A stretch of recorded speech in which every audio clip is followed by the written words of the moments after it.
we go back to three things. Number one, what is your goal? Number two, who is your audience? And then number three, what are the conversion steps that your audience has to take to get you to that goal, right? So if that advisor is talking to me, and we're going to talk about what is your goal. Now, maybe it makes sense for him to be on LinkedIn if he wants to connect with vendors and be speaking with vendors, or connecting with CPAs and having some sort of shared referral partnership. But if his goal is just purely, I want to get in front of my target audience, and that audience is pre-retirees, because that's what they all say, then I'm going to say LinkedIn doesn't fit. So we always dig into those three aspects to get them to focus where they need to focus.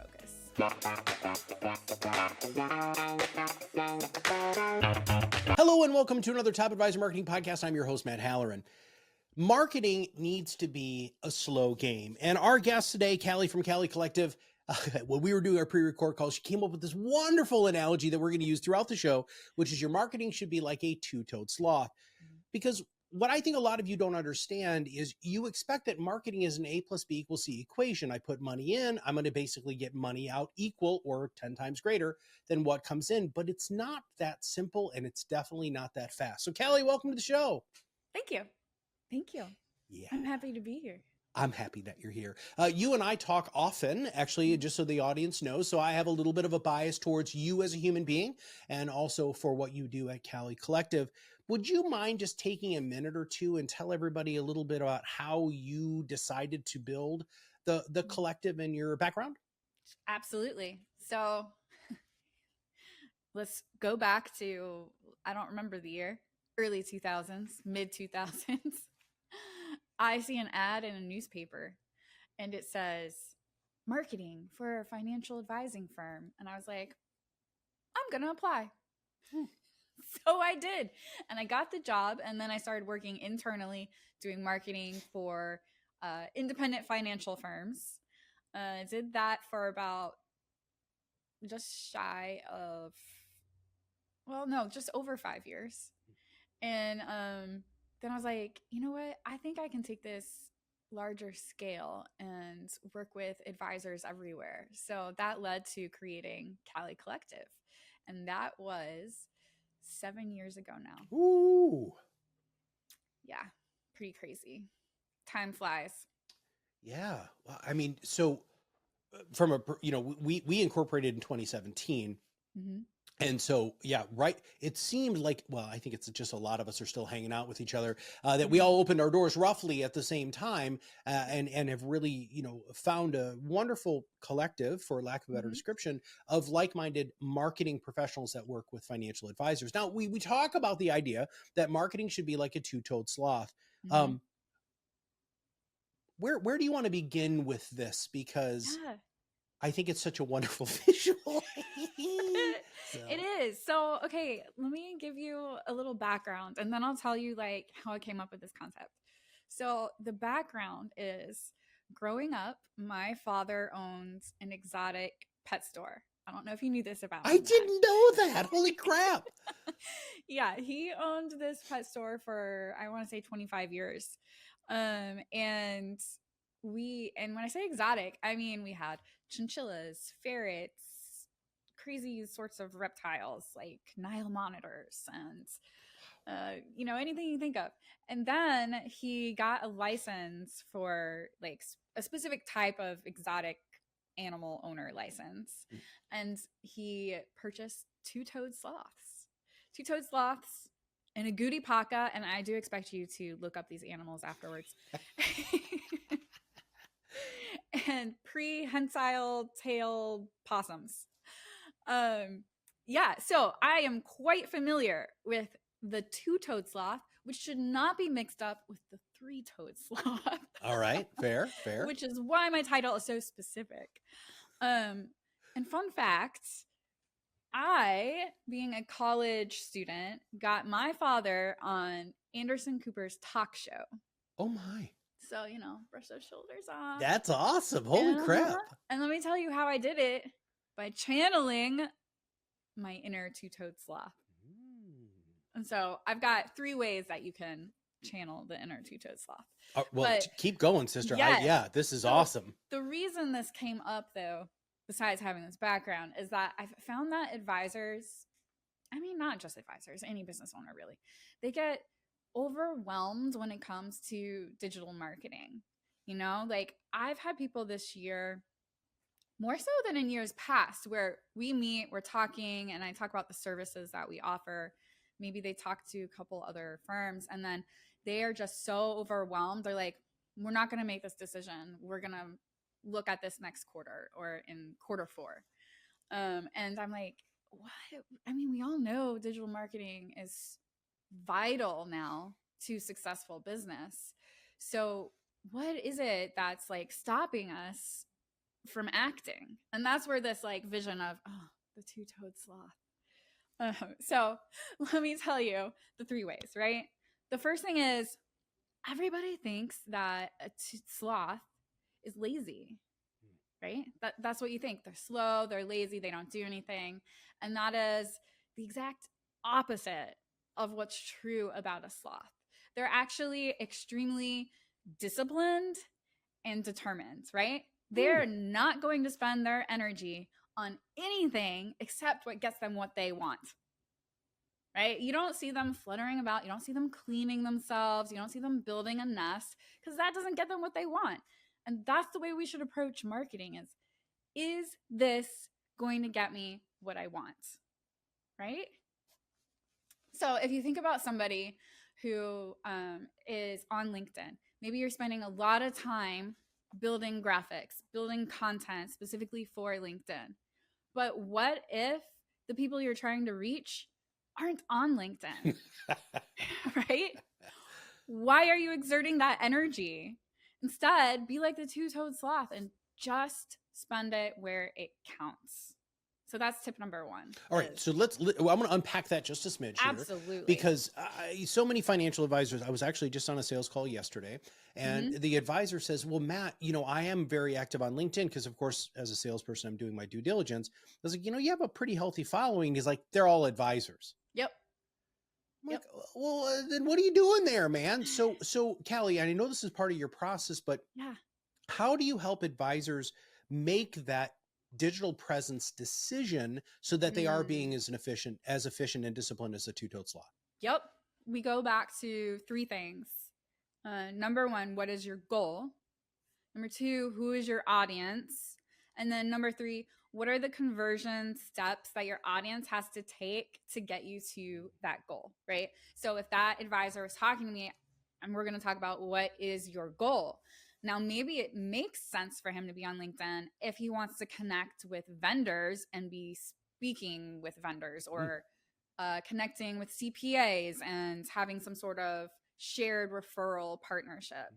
But if his goal is just purely, I want to get in front of my target audience, and that audience is pre-retirees, because that's what they all say, then I'm going to say LinkedIn doesn't fit. So we always dig into those 3 aspects to get them to focus where they need to focus. Well, and that's part of the whole, efficiency and discipline that I think a lot of advisors are concerned about, because they've been using, this law of large numbers philosophy, because that's really what they were trained on. I got to make 10,000 phone calls to get 1,000 all of that sort of stuff to get, 10 pieces of business. And that's really not how this game works, because first off, the numbers are actually much, much larger and the amount of touches are much greater. But we can dive into that later if we have time. Okay, let's go to point number 2 with the sloth. Absolutely. Okay, point number 2 is a sloth doesn't care what you think about them, right? They are who they are. Yeah. So here's another story for you. I'm working at the pet shop. It's a Sunday because I always got stuck with the Sundays, which you work open to close, but it's like a shorter open to close time frame. I'm up at the register and this young girl comes up and she's like, I really like your baby sloth. It's so cute. And I'm like, oh, thanks. But in my head, I'm like, it's not a baby. It's a full adult, right? Just another misinformed person. And then I happen to go back there to the back room where we keep them. And I look over and I'm like, holy shit, that sloth had a baby. Oh my gosh. Not only, so we had 3 two-toed sloths. Not only did one of the sloths have a baby on its belly, but we thought that that sloth was a male. Oh my. Oh my. Holy Right? moly. Did that sloth care that I thought it was a boy? No. It still had a baby, right? So the point being, focus on what makes you you, right? People are going to have misconceptions. I mean, my mother-in-law still doesn't know what I do. She thinks I'm an advisor. Mhm. I'm not an advisor. I do marketing for advisors. And advisors are going to have that same issue when they're posting on social media or any other platform, right? People are going to come in with preconceived notions, and you need to show them the person behind the numbers. I mean, Matt, I'm sure you've seen that it's the personal content that gets the most reactions. Mhm. It's not the professional stuff. Now, it's important to have both because you have to show, your expertise, but people want to know who the person is. People want to know if that sloth is actually a female and going to have a baby. It would have been really good for your distributor to tell you that the sloth was pregnant and a female, but so the two things about that. Number one, I just learned something new. You know that I'm not a spring chicken. I've been on this planet for 50 years, Yeah. and I kept hearing this word brat being used, and of course my generation thinks that's a negative term, but Gen Z and younger millennials know it's not. So I'm driving around with my wife last night, Mhm. and she's like super hip on this stuff, and I was like, hey, can you explain to me what brat means?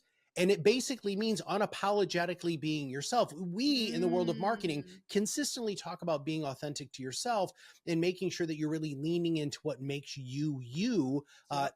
It's fascinating to me that slang in Gen Z is really supporting that. Really, like that's a huge identifier that you're going to be proud of who you are and what you do. And not really worry so much about everybody else. That sure wasn't how I grew up, because I was always worried about everybody else, and Right. you weren't supposed to be yourself Yeah. because that made you an outcast. So, but it Mhm. doesn't today. So we have something called the 4-to-1 rule here at Mhm. ProudMouth that we recommend, which is for 4 pieces of professional content, you're going to have 1 piece of personal content, which Mm. basically means that 1 day a week, you should be sharing something a little bit about yourself. Now, I don't know if you agree with that frequency. It's Yeah. based actually off behavioral psychology, but that's the rule that we use. Yeah. We have very similar. We do 70-30. Yep. So yeah, the ratio is real close there. Yeah. Yeah. All right. So that was step number 2. What is step number 3 about the 3-toed sloth? Yeah. 2-toed sloth. Whoa. Wow. See, I know that was Matt. terrible. Yeah. Oh, I'm so embarrassed. Actually, I'm really not, but that's awesome. Hey, I'm not as embarrassed as you thinking that the sloth was a male and it had a baby. But that's okay. I'm sorry. I'm going to remember that forever, sister. That's just too much fun. Oh, it was Okay. great. Yeah. Number 3 is, okay, 1, we're focusing our energy on what we need to focus on. Mhm. 2, we are being ourselves. We're showing our true colors, right? We are not doing canned content. So number 3 is be prolific, just like that sloth. Because let me tell you, that is not the only baby that we found in the pet shop. Oh my. No, sir. We had a grand total of 3 baby sloths born in our pet shop. Wow. Yes. So once you nail focusing your energy, Mhm. showing who you are, then you're going to do it over and over and repeat it. Because, okay, you're also going to know this.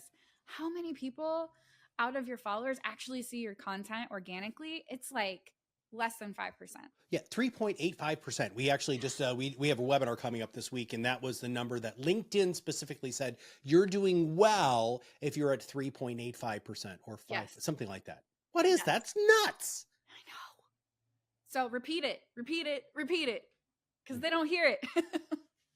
Well, I'm sure you hear this all the time, because you and I both get a substantial amount of resistance to that third 2-toed sloth reference there, right? Mhm. Which is, that we call it rinse, lather, and repeat. It's exactly the same sort of thing. So the big issue here is I always say, if you're posting too much, they're just going to scroll past you. Now, there's a big difference between posting too much and emailing too much. Do you want to, what do you think about that? Yeah. Yeah. I would agree with that. I think it's also quality and quantity, right? Like when I'm saying repeat it, I don't mean repeat the same message, right?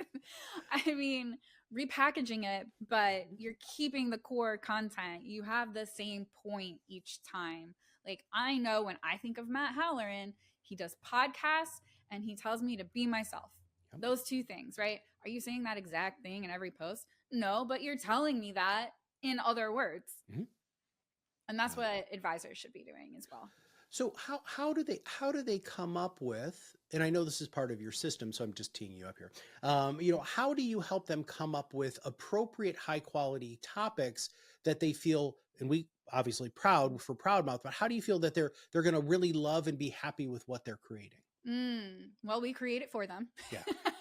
Amen, sister. That's step number one. And you're always going to love what I create for you. But number two would be, we're going back to those three things. What's your goal? Who's your audience? What are the steps that your audience has to take to get you to that goal? And then I'm going to look at, okay, how are you an expert in which ways? What are your values? And then how can we say that to your audience? So we find key topics that we go through every month. So we're creating a content pitch for our clients. We post about 8 to 10 times a month with a blog or a video, and then social media posts and an email and advertising, because that's one way to guarantee a larger percentage of your audience is going to see it. And we're going to pitch content based off of audience and what you're trying to achieve.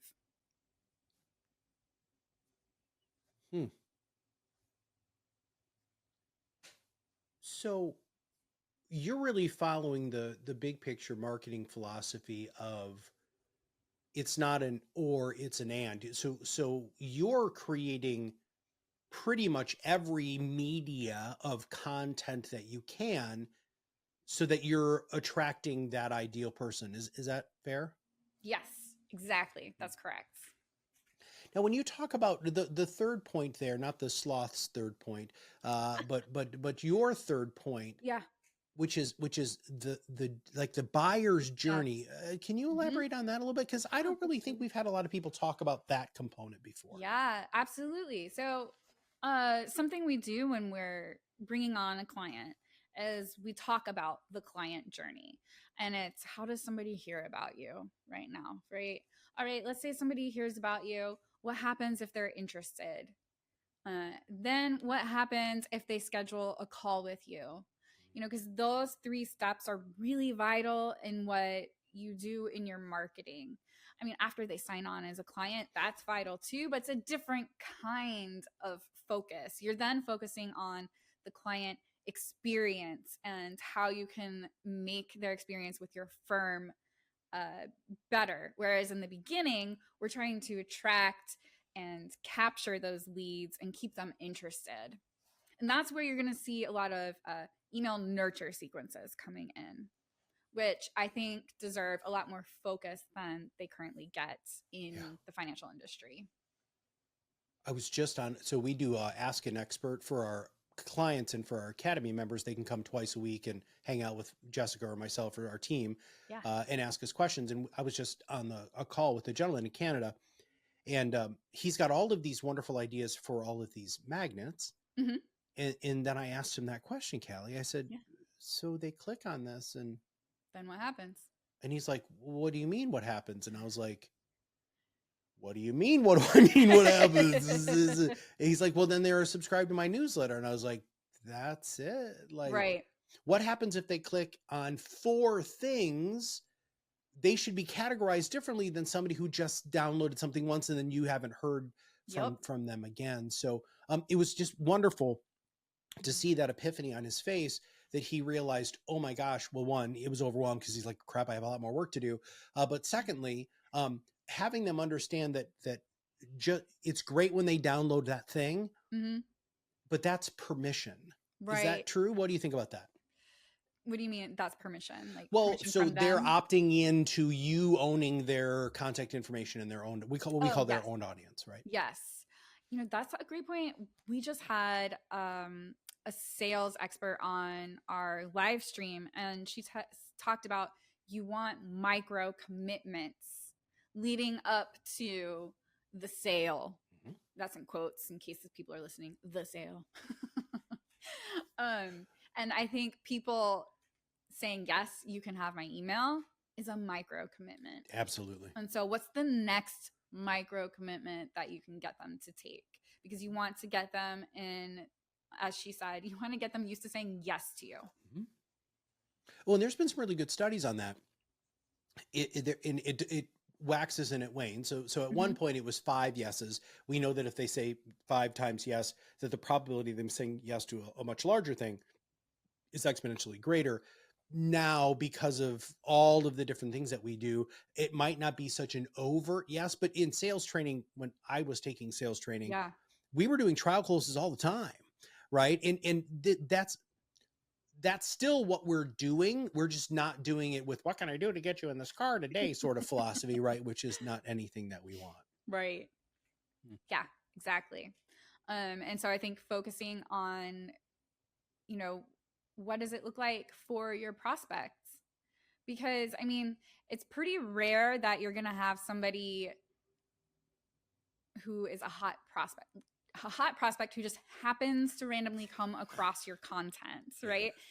Usually you're only getting a hot prospect if they have a need in that moment. But what can you do to nurture the lead who doesn't have a did I say need? Lead who doesn't have a need at that exact moment? Yeah. Yeah. And I think that's where it can be challenging, creating those nurture sequences. Like you're saying, how many lead magnets does that guy have? And to create a sequence for each one, it's overwhelming. And that's so you got to go back to your sloth. Right. What really matters? Just focus on one. Get one done. Get the one that gets you the most profit. Focus on that one. And then you can go to the next one. Well, or to use the sloth analogy, right, which is fantastic and maybe a little tangential than where we've been, but the sloth also doesn't do things that aren't good for the sloth and doesn't, as you said right at the beginning of the show, that don't get the sloth what they want. Yeah. Why in the hell are you as a financial advisor writing nurture sequences? Yes. That's not even how your freaking brain works. Yes, exactly. External. Yeah. Find someone to do it for you. Find somebody to do it for you. That just, it just makes a lot more sense. Now, obviously you have to be a participant in it because, you have to be able to glean their voice specifically. Okay. You had said something too a little earlier, and I want everybody to understand that there is a time and a place for you in your career for canned content. I'm just going to, now there are people who are getting very angry that I just said that. But then there's a time where you need to graduate from canned content. A lot of times that's when you become your own RIA, right? When you have the freedom and not the major compliance oversight to only use pre-approved content. Because Kalli, I can't tell you on LinkedIn specifically, I'm connected with a halfway decent amount of people, and I'll scroll through my feed and it will be the same article, the same article, the same article. And you know what? If you honestly think that your clients are only following you on social, you're losing your noggin. So let's talk about that very quickly. Let's talk about when you're going to make that switch. And then again, what does the advisor, and I'm really going to pinpoint you here, so I'm sorry, we weren't prepared for this, but I really want to dive into your brain here a little bit. Yeah. When you are helping them with those goals in mind, right, that you talked about at the beginning, how much time do you need massaging the advisor's brain and getting the information out so that you can write this custom content as you do? It's an evolving process, right? So initially, I have somebody fill out an intake form, a survey with a lot of questions. Then me and my team look at this and we look for ways, this could be improved. Let's, talk about this. Oh, their audience is pre-retirees. Well, that's way too big. How can they narrow it? Then we're going to get on a call with that advisor. We're going to go over, hey, here's where we think that things can be improved. But then we're also going to dig into those questions like the client process and what happens here and what happens there and what do you say. That takes about an hour and a half. But we create a brand guide that then is saying, this is your tone, this is your voice, and we send it to them for review. And, we go back and forth if they're like, nah, that doesn't fit us, or yeah, that's great. Could be either way. And we're going to adjust it to fit the way that they want to be presented. However, doesn't mean we always get it 100% right that first month as we're creating content. It's always evolving. And brands evolve, They should. So as one of the things that we do in our process is as we're creating content, it goes to the advisor for brand review. And that's where they can get in and be like, I would never say this. What are you thinking? Or this is great, but could you also talk about this specific thing? And then we're going to adjust it and make notes for future reference. Hey, never say this word again in their content. Yeah. Well, I think a lot of advisors, when they think about outsourcing, because we experience this all the time with our clients, that they're just outsourcing it and we're going to hit a home run every single solitary time. And first off, using a baseball analogy, which everybody knows I'm wonderful at these sports analogies, but to get into the Hall of Fame or whatever it is in baseball, you hit like 400, right? So that means 60% of the time you suck. No, I'm being mean, but 400 is really high, right? And so it does have to be a collaborative effort, and your best clients and our best clients are the ones who want to continue to work together and want to continue to hone their message and evolve their brand over time, because people love being on that journey with you. Your clients, your prospects, your centers of influence love seeing you grow, love hearing the stories, love making it so that they feel like they're listening to you when it's convenient for them. And man, if there was one light switch that I could turn on in every advisor's branding, it would be that. You and Kalli Collective does this, helps advisors be ever present and omnipresent so that they can get their message to their ideal client when they're there in the media they prefer. All right, Kalli, I'm sure that there's people who are going to want to reach out and get to know you and find out more about who you are and what you do. Where should we send them? Yes. Kalli, Kalli, collective.com is the website. And if you want to get some of our free resources, KalliCollective.com/get-savvy. Savvy has 2 V's. And I would also like to remind everybody that if you follow Kalli on social media, she does AUM, which is Ask Us Marketing. Ask Us Marketing. For some reason, the U was eluding me there. But Ask Us Marketing, which is a live stream. You do it all the time. Every Monday. And you can scroll through and see all of the different ones. You've interviewed some pretty freaking cool people. And so please make sure that you follow Kalli too. So listen, for everybody here, very quickly, this is vitally important for you to understand that you have to get your own personality into your content, but you also need to do it in an efficient manner to make sure that you're really living up to the standard of a two-toed sloth. If it's not going to get you the desired outcome, don't do it, right? But you also need to understand that when a sloth is moving towards the desired outcome, slow and steady wins the race. They're not going to be taking a lot of risks. And more importantly, they're not going to deviate from the path that gets them there. Yep. And so many of you would be the sloth who would be trying to grab at every single solitary fruit and nut and insect instead of knowing that there's the fruit that I want. It's going to take me 24 months to get there. That's not how long it takes a sloth, but it's going to take me 24 months to get there. And I'm going to make sure that with efficiency, effectiveness, and support, that I'm going to do my best to get there. So for Kalli and all of us here at ProudMouth, this is Matt Halloran. We'll see you on the other side of the mic very soon.